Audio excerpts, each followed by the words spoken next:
ያነሳችው መድብልን ቅድስት የምትገልላት ከሆነ ምሳሌ ልትለቃት እንደምትችል ተናግራለች። ይህንንማ በፍጹም ላድርገው አልችልም፣ ጭራሽ መደራደሪያ ሳይሆን እንደ ሀሳብም ሆኖ መቅረብ የለበትም በማለት ቅድስት በማህሌት ሀሳብ እንደማትስማማ ስትናገር እንግዳውስ ምሳሌን በህይወት አታገኛትም የሚል ዛቻና ማስፈራሪያ ማድረሳባታለች። በካሌብ መሲሳ በኩልም እንደ መደራደሪያ ሀሳብ ያቀረበው ዝናን የማይለቀው ከሆነ ምሳሌን በህይወት እንደማያገኛትም ዝቶበታል። እንደውም በስከ መጨረሻዎቹ የምትበላው ምግብ ውስጥ የሚገድል መርዝ እየተነሰነሰበት እርሱን ተመግባ ልትሞት እንደምትችልም ዝቶበታል። ይህኔ መድብል በምሳሌ ላይ እባክህን እንዳትገላት፣ ገና ታዳጊ አንዲት እንቦቀቅላ ፍሬ ልጅ በሷ በፍጹም እንዳትጨክን፣ ወንድነትህንም መለኪያ አይደለችም በማለት እንዲለቃት እየተማጸነው ቢሆንም ዝናን እስካለቀቀው ድረስ ግን በምሳሌ ሊጨክን እንደሚችልም ካሌብ መሲሳ ተናግሯል። ምክንያቱም እኔ ካሌብ መሲሳ ነኝ፣ ታውቀኛለህ፣ ክፋቴ ምን ያህል ጥግ ድረስ ሊሄድ እንደሚችል የማይነካ ሰው ነክቷልና ዋጋ ትከፍላለህ በማለት መድብልን ክፉኛ ባላሰበው ነገር ገጥሞታል። ሞገሴ በፍጹም እነዛ ጨካኝ ሰዎች ምሳሌ ሊገሏት ስለሚችሉ እናን መፍታት እንዳለባቸው እየተማጸነው ቢገኝም በፍጹም እሱንማ አልፈታውም ወንድሜ ሳይገኝ በማለት መድብልም ግግም ብሏል። እርግጥ የመድብል ጉዞ ካሁን ዝና እውነታውን ቢናገርና የወንድሙን አድራሻ ለማወቅ ካለው ጉጉት የተነሳ ነበረ። ሆኖም ግን አንዳችም ጠብ የሚል ነገር አልተገኘም። ሰላም ጤና ይስጥልን ውዴ ቻናል የቤተሰቦች እንደምናላችሁ በያላችሁበት በዓለም ዳርቻ ሰላማችሁ ይብዛ እያልኩ ምሳሌ ድራማ ክፍል 90 ምን አዲስ ነገር አለ? ወይዘሮ ማህሌትና ኤፍራታ ካሌብ መሲሳ ወደ ቤታቸው ስለሄደባቸው ክፉኛ ተደናግጠዋል። እናን መጥፋት ተከትሎ እጃቸው አለበት በሚል ስሜት ሁለቱን እንቅ አድርጎም ይዟቸዋል። እያፋጠጣቸውም ነው። የት እንዳደረሱትም ትክክለኛውን ነገር መናገር እንዳለባቸውም እያስጨነቃቸው ነው። ኤፍራታም ሆነ ማህሌት ስለዝና አድራሻ ምንም የሚያውቁት ነገር እንደሌለ ቢነግሩትም አሁንም ዝና የማይገኝ ከሆነ እነርሱም በቀላሉ ሊፋታቸው እንደማይችልም ዝቶባቸው ወጥቷል። ይህንን ተከትሎ ወይዘሮ ማህሌት የማይነካ ነክተሻል፣ ዝና ያለበትን አሁኑኑ ተነስተሽ መፈለግ ይኖርብሻል በማለትም እያስጨነቀቻት ትገኛለች። ታዲያ በፍለጋውም አብራ ወይዘሮ ማህሌት መሳተፍና ፈለግ እንዳለባቸው ማህሌትን እየነገረቻት ነው። ማህሌት ስለማላውቀው ጉዳይ አትጠይቂኝ፣ እኔ ከምንም የለውበትም፣ ለማንኛውም ግን ወጥረሽ ፈልጊ መድብልንም ጠይቂው በማለትም ያስጨነቀቻት ትገኛለች። ነገር ግን ኤፍራታም በእርሷ በኩል ምንም የምታውቀው ነገር እንደሌለና ዝናን በቀላሉ ሊፈቱት እንደማይችል ውስጧ ያውቃልና በጣም ለከፍተኛ ፍርሃት ውስጥ ተዳርጋለች።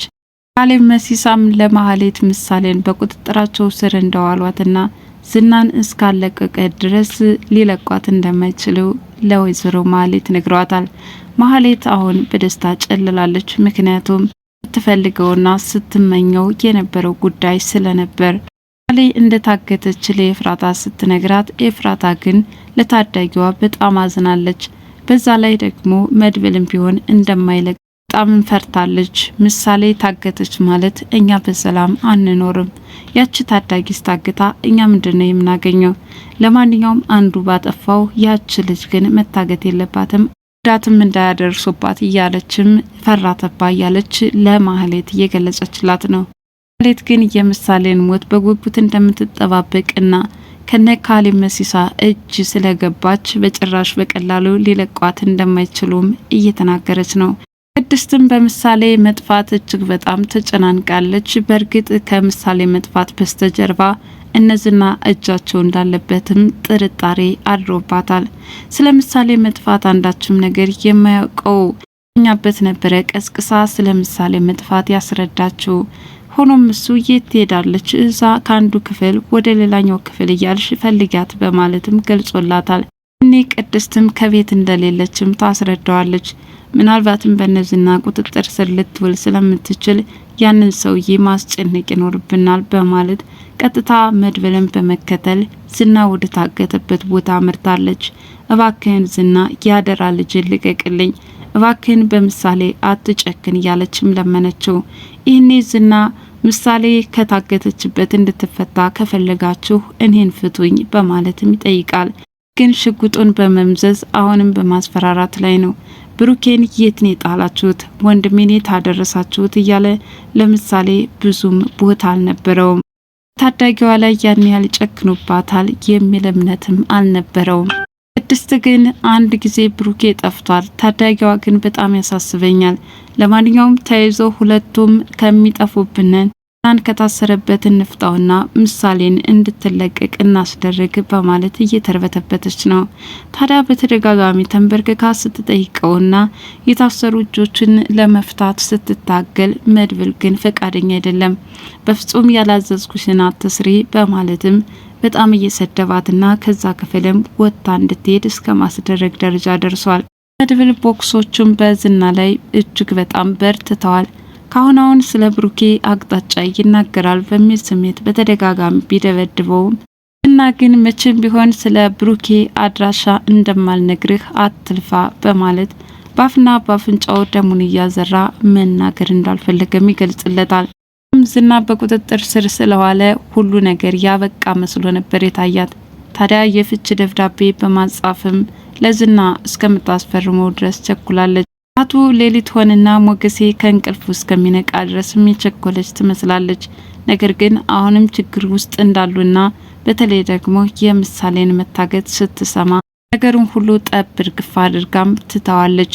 ሞገሴ ዝና ወደ ታገተበት ቦታ በማምራት ለምንድነው ከህይወታችን የማትወጣው እያለ እየለመነው ነው። እርሱም እናንተ መጣችሁብኝ፣ የኔ ሉላ ላንተ እንደተላለፈች አትቀርም፣ ሚስቴን መቼም ቢሆን ትመልሳለህ፣ ከሷ ጋር ኖርክ ማለት እኔ በህይወት የለውም፣ እንዲህ ወንድነቴን ተቀምጬ ከምኖር ሞቴን እመርጣለሁ ብሏል። ሴም ድሮ ሚስት የነበረች አሁንም እንድትነጥቀኝ አልፈቅድልህም በማለት መቼም ቢሆን ሉላ ወደሱ ህይወት እንደማትመለስ አስረግጦ ነግሮታል።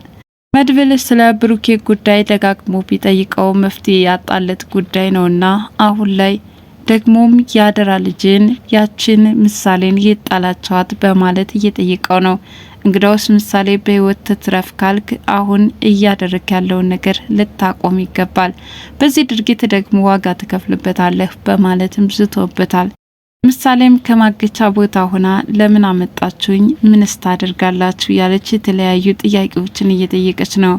አጋቾች እነሱ ሲፈልጉ የሚመግቧት፣ ሳይፈልጉ የሚያስተኟት። አሁን ታዳጊዋ የፈለገችውን ሳይሆን እነሱ በሚፈልጉት መጠን መኖር እንዳለባትም ትዕዛዝ እያስተላለፈ ነው። እርሷም ለቅድስት አደራ ስለተሰጣት ሁሉን ነገር እየተንከባከበቻት እዚህ ስላደረሰቻት ምስጋና እያቀረበችና አሁንም ከሷ መለየት እንደማትፈልግ እየተናገረች ነው። ጋቹም ጋሼ ቅድስትዬ ወዘተረፈ ምንም ነገር አይሰራም፣ ለማንኛውም አሁን ያዘዝኩሽን ታደርጋለች በማለትም ረበላትን ምግብ እንድትመገብም እያስገደዳት ይገኛል። መድብልም ዝናን ሲቀጠቅጠው ቆይቶ አንዳች ለውጥ ማምጣት ስላልቻለ ከሞገሴ ጋር ወጥተው መንገድ ላይ ቁጭ ብለው እየተዋለሉ ነው። ማለትም እንዴት ላደርግ ይህን ማሳገት የሳይንስ ዛሬ ደግሞ ያደራ ልጅ ምሳሌን አጣናት። አሁን ላይ ነገሮች እየተሳኩልኝ አይደለም፣ ምሳ ምንድነው ነገሩ እያለም ከሞገሴ ጋር እያወራ ነው። ቀላል ሰው እንዳልሆነ ደጋግሞ የጠቀሰው ሞገሴ አሁን እጅግ አስቸጋሪ እንደሆነም እየገለጸለት ነው። ይህ ስለ ዝና ጋንጩርነት እያወሩ ስልክ ከካሌብ መሲሳ ተደውሏል። ስልኩን ሲያነሱት ካሌብ መሲሳ እንደሆነ ሲገልጹለትም ለከፍተኛ ፍርሃት ተዳርገዋል። ምሳሌ በቁጥጥራቸው ስር እንደዋለችና በዚች 5 ደቂቃ ውስጥ ዝናን የማይለቁት ከሆነ በእርሷ ህይወት እጅግ አደገኛውን ነገር ሊወስን እንደሚችልም እየተናገረ ነው። ማለትም የምትመገበው ምግብ አንድ እላዩ ላይ መርዝ እየነሰነስኩም እንድትበላ አድርገዋለሁ። ከዛ በኋላ የታዳጊዋን አስከሬን መተት ወስዳለህ በማለት ምን ያህል ቁርጠኛና ጨካኞች እንደሆኑም ለመድብል ገልጸውለታል። መድብል እባክህን ታዳጊዋን ተውልኝ፣ ያደራ ልጅ ናት፣ እናንተ ከህይወታችን ምን ትሰራላችሁ? ምን ሳደረግን እያለ እየለመነው ነው። በሞገሴ በኩል ግን ግዴለህም መፍታት ይኖርብናል፣ ዝናን እንልቀቀው፣ ነገሮች ቀስ በቀስ ይስተካከላሉ፣ ብሩኬንም እናገኘዋለን፣ ምሳሌ ከመሞቷ በፊት ልንፈጥን ግድ ይለናል በማለት ጓደኛውን መድብልን እያስረዳው ነው። መድብል ግን በፍጹም ሊሆን አይችልም፣ ወንድሜን ሳላገኝ ዝናን አለቀውም ብሏል። ታዲያ በዚህ መፋጠጥ ላይ እያሉ የዛሬው ፕሮግራም ተጠናቋል። በቀጣይ ክፍልስ ምሳሌ ትለቀቃለች ወይስ እንደተባለው እነዛ ጨካኞች ጨካኝ የሆነ ውሳኔ ሊወስኑባት ይችሉ ይሆን? በዛሬው ክፍል ይህንን ይመስል ነበር። በቀጣይ ቪዲዮ እስከምንገናኝ መልካም ጊዜ ሆንላችሁ እያልኩ ለቻናሌ አዲስ የሆናችሁ ላይክ፣ ሼር፣ ሰብስክራይብ በማድረግ ቤተሰብ እንድትሆኑ በትህትና ጠየቅኳችሁ። ባይ ባይ።